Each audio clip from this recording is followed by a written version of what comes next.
xorriyadda qiimaha ay leeyihiin taariikhdii jiilka dhalinyarada cusub waxaa loo baahan inay bartaan taariikhdii oo ah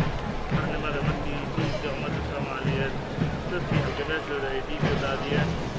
si ummaddu ay xor u noqoto marka waa maalmaha la iloobi karin waa taariikh runtii soomaaliya ay leedahay noogana baahan inaan xajisanno kana wada shaqayno waxaan rajaynaa sanadkan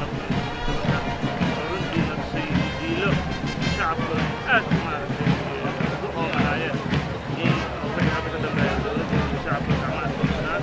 ummadda soomaaliyeed shacabkooda jira danaheedana maaragtay ku wada istaaga